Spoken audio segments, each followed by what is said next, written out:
You've probably seen this van on my other videos. This is my pride and joy that I've had for about 4 years. Converted it to from a 1.7 to a 1.9. Thrashed it every day of its life, and it's finally given up the ghost. Put a video up of it now, what it sounded like. I haven't driven it since, and I haven't looked at it since. That's cranking over a hell of a lot.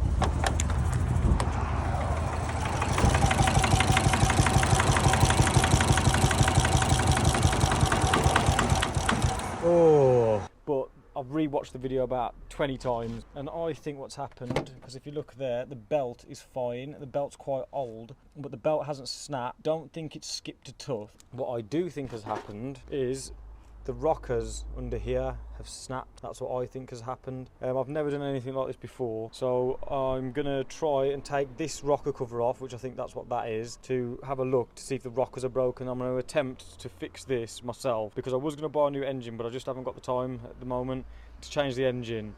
It's jacking it up, taking the radiator off, it's just a big job. All this has got to go off a gearbox, because I do need a new clutch at some point, because I do want to get this to about 240 bhp. But as for now, I would like to hear it running again, because I do miss it. I've drove it all the way to France, Germany, Spain. I've really enjoyed it. It's been parked up for 4 months. As you can see, it's now collecting all my car parts. I've made a video of that, the VAUXHALL steering wheel. But this van, I absolutely adore it. It needs 2 new doors and it needs respraying. But let's get this rocker cover off. Well, I'm going to try and get it off. So I imagine we've got to take off all these 30mm nuts and then undo the injectors. Maybe I'll take those off first, even though I've never taken injectors off before. But like I say, on this channel, it's all DIY, do it myself. At the end of the day, I can't make it any worse than it is at the moment, because at the moment it's just sat here collecting rust and dust. So let's take this off and get this off, and the injectors. I'm going to get a box to put all this stuff in, because I know I'll just lose. So I've got all those lines off there, off the common rail line, I think it is. And now it's the injectors. I put loads of transmission fluid in here, and I'm hoping that's helped me. I've never taken out injectors before, but what I'm going to do is just keep wiggling that until I get it out, and if it comes out, I'll show you. Now I've got to say, that was extremely interesting. This one's come out. It's got all this, that's obviously the stuff. I put transmission fluid on it, and it was kind of a brilliant idea, because it's penetrated all the way down to the end. I do think one of these was leaking a bit, the injector, but I'm going to leave them in there and I'm going to clean them up and get them tested. But how to get these out, I'm absolutely astonished at how easy this was. I thought I was going to be here breaking stuff. I've literally I've pulled it that way against there. Look, all that I've done, I'm absolutely astonished. Look, that's straight out. I honestly was not expecting that at all. So a little bit of a tip there. I've put 75W90 transmission fluid in this. Let's see if I can get that out just with shear. Look at that.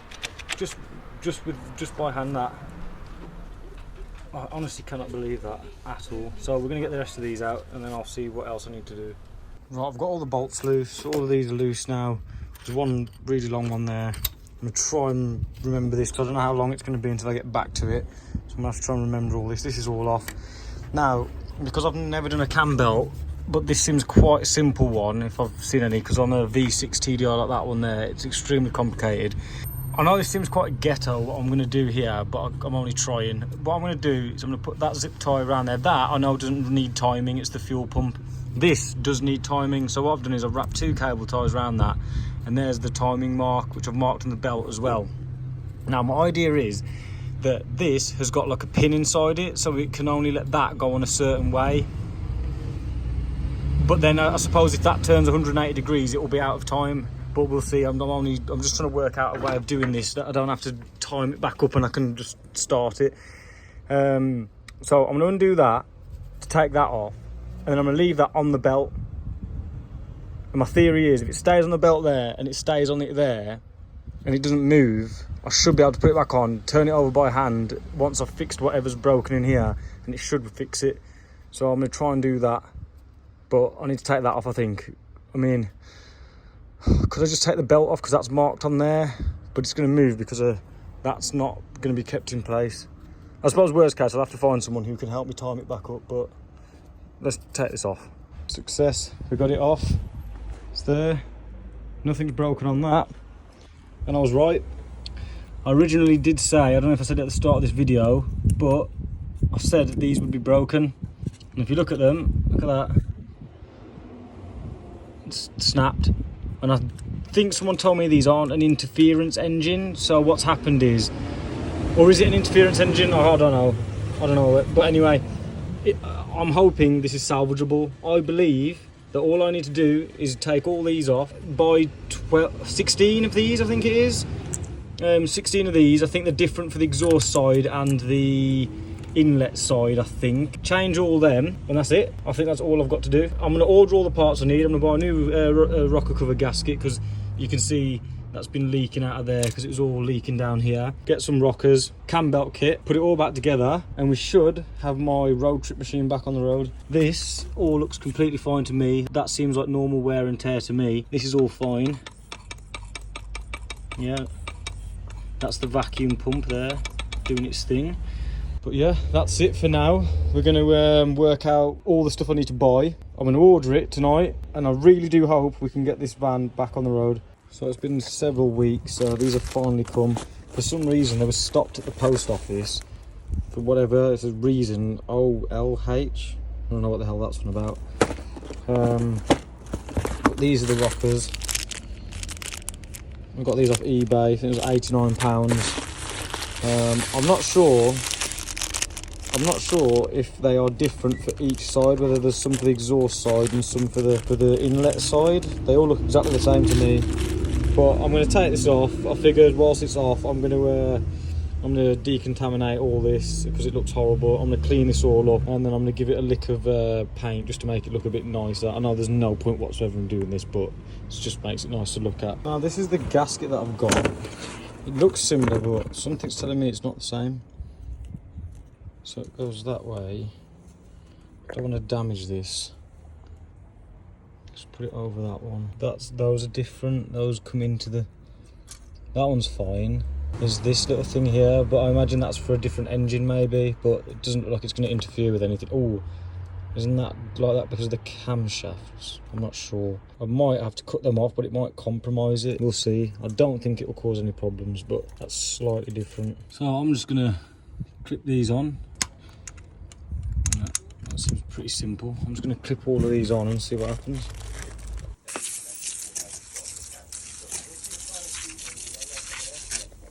So I've got all these on. I've painted that. So I'm just going to put that back on now. So we've got that rocker cover on. It's a slightly bit different, but the things that matter are all the seals that go around that kind of stuff, I think. So it's fine. These, I still have no idea how to do it. It just looks like you just clip them in and that's it. I've got to admit, the clips that hold these on are far better build than the ones that were in it originally. Far better. They're actually like holding it in place. The ones that come with it originally were like some tiny little, like millimetre thick, not even a millimetre, half a millimetre thick kind of cable wire holding them on. Yeah, let's just send it, let's get it on. And as long as that doesn't hit the cams, which it shouldn't do, I think it's fine. It does look different, but I'm just going to go for it. So we've got all that in now. I've bought this. I need to learn how to use one of these. I think that's right. Those go in first, and then the things that go on top of the injector. What are these ones? This, I think, goes like that, and then there's another nut that goes on the top of that pushes the injector down. Okay, so here's the injectors. I've got 5 of them in here. I got them tested at Sandwell Diesel. There's nothing wrong with them whatsoever, because I thought I had an injector problem because I kept getting white smoke occasionally just puff out the back. Well, these have all been cleaned and new copper washers put on, which I wasn't expecting to happen. I've cleaned all that out. Luckily at the last minute I noticed there was copper washers stuck in the bottom of it, and we've just took them out because I would have put 2 copper washers on accident. So I need to get them in now. Got all that back on now. The common rail bit, just got to put these return lines that come off the top of the injectors, got to clip them in, got the surf clips to clip back in there. All that's done. All I've got left to do is sort this side out here. Annoyingly, the thermostat that came off this went on that black van that I sold for 850 quid. This is the one that came off it, and I'm presuming that it did work because I swapped it and it still was overheating. So I would like to think that didn't have anything to do with it. So I'm just going to put some good old RTV on the outside of that and stick that on. Right, so it's a different day. I've watched a few more videos and I know what I need to do now. There's like a little notch, little circular notch that comes out of that needs to line up with the tool properly, so I need to have a look at that again in a minute. I think you have to turn this in here, tighten that up, and I reckon that must lock it in place a lot more than what it is. So I'm going to do that. I'll have another look at this and another think and see what I need to do. Right, I've got that locked in place now. I've got that in place, I think. That little hole there in the middle of the screen now is in the little peg. What I'm going to do now, because that's locked in place, I'm going to undo this nut here because I still haven't found out why it's jumped its timing. Everything else is fixed now. The only thing I can think of that's made it go out of timing is that crank pulley thing has a woodruff key in it, which like stops that from spinning around. And on my last Astra, the cam belt got changed and that was actually the problem, that had slipped. I'm going to take that off and I'm going to see if it's broken. Struggling to get it off. I've had to get the old Bible out. And I noticed that crankshaft sprocket bolt with that. I went down here and it's a left-handed thread, so I need to do it the opposite way to which it should normally go. It's 350 Newton meters, which seems like a hell of a lot. I've got a feeling it's broken that woodruff key I do, but I'm going to try that now. It is absolutely incredible. Look what's happened. What the fuck, man? It's completely snapped that off. It's completely bent the tool. That's just insane. I'm just gonna have to time it up and fucking try and line that back up now somehow. I can't believe that's just happened. I think that has been tightened up to way more than 350 Newton meters. So I'm gonna hazard a guess that that didn't move because it couldn't fucking move even if it tried to. And I'm gonna try, I've just hit that with a hammer and it's kind of straight. And then what I'm gonna do is I'm just gonna line that up with where it's snapped out and keep my fingers crossed, because I'm not gonna get another one of these today. I need to get this done just to see if it'll work. And I'm gonna crank it over by hand and then I'm gonna start it and see what happens.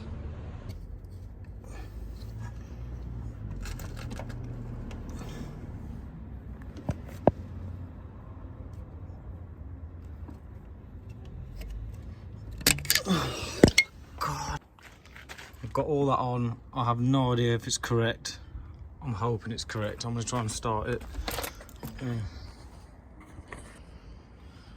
Is there anything that could get sucked into the engine? That's off, that's blocking that. That's the only thing that's disconnected.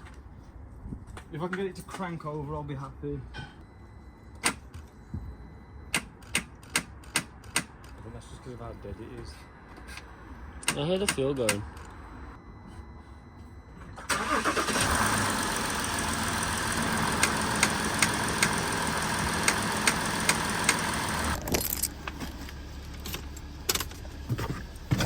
Ouch.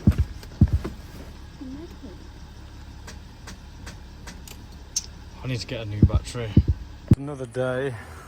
I tried to get it started last night. I didn't have a battery that worked. So we need to take this battery out of here, which was out of a Civic. Oh, I'm gonna get this off. Right, I've got the battery back on it now. That's been in my other car for about 3 months and it's still got 12 volts, so I'm hoping it's enough to crank it over. And as you probably saw yesterday, I was out here until 9 o'clock last night getting all this on. I really do hope it's correct. I think it's correct.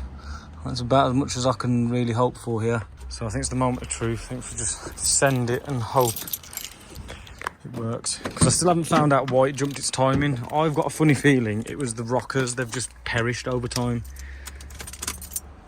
Okay. Oh man, I'm so nervous. Let's turn that off. Please fucking work.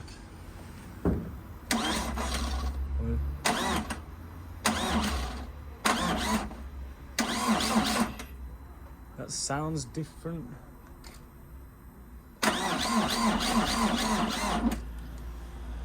Well, it doesn't sound like its timing's out. I think the battery's flat. Let's get the jump leads on that. I think I know why that's happening. The MAF sensor's not connected and the battery's flat. So let's get jump leads on that. MAF sensor back on that. Got that on. I can't put the air box on because my gas strut's broke, so I'm having to hold it with a stick. There's nothing that can touch that. I'm pretty convinced that went round multiple times then. Oh, jump leads. I need jump leads. Third time. So nothing else is on that. It's just, will it run with all that missing? Yeah, it's just got the alternator missing, so it'll go flat immediately. That's all that'll happen. Come on.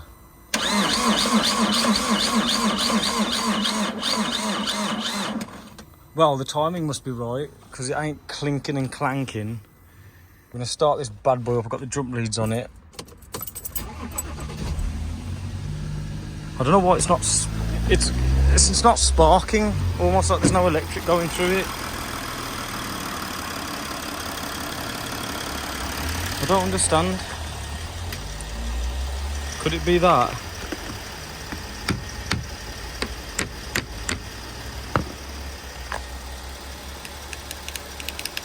There's a little bit of a spark there. Let's hope you can still hear it over the drone of that diesel over there. Okay.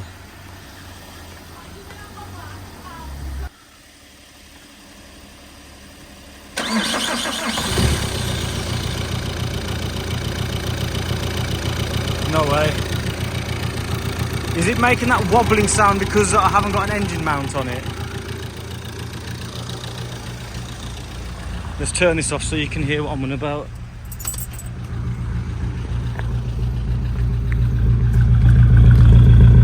Why does it sound like that?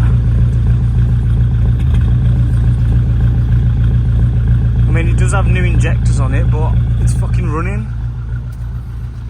It sounds like it's got like a cam on it, like an upgraded cam or something.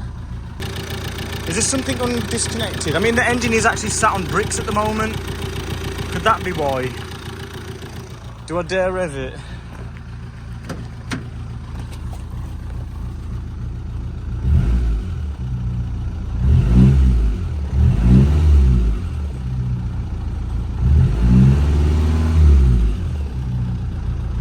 Oh, well, it's back to life as far as I'm concerned. Oopsie daisy. I've missed this fan a lot.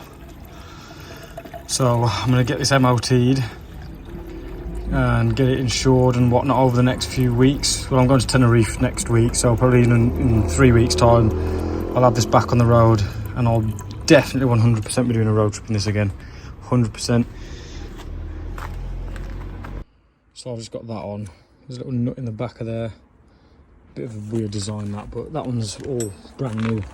That one there is knackered, and I think that is knackered because I've got a poly mount, front engine mount that's poly urethane or whatever the hell it is, and I got told that if I didn't change that one to a poly mount it would destroy it, which it did do, but I've just got this for now.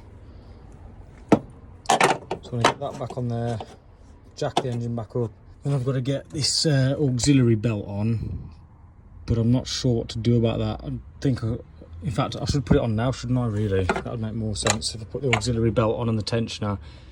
The annoying thing is the tensioner that I've got looks very different to the old one. It's like very different. It's like that one's got this on it to like tension it and then lock it in place. This one doesn't have that. So I'm not really sure what to do about it.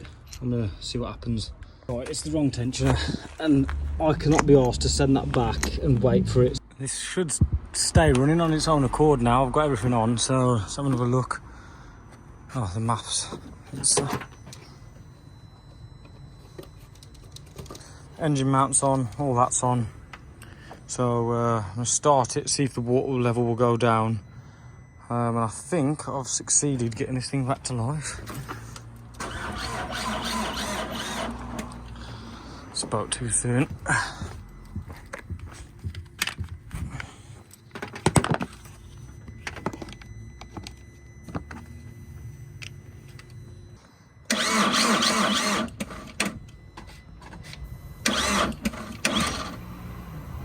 I'm just going to leave that to charge off my other car for a little bit, and then I'll get this rest of this finished off.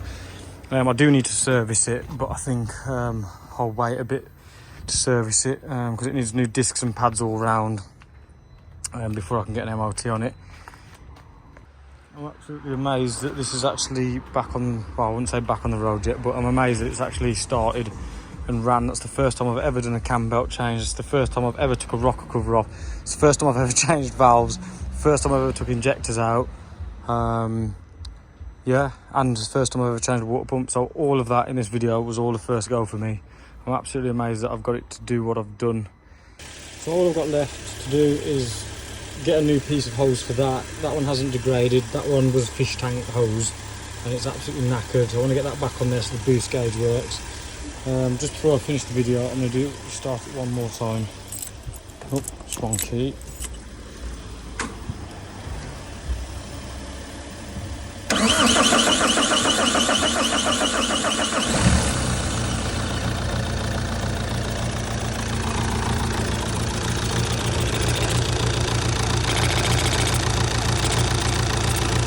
Oh, it's a vacuum pump, isn't it?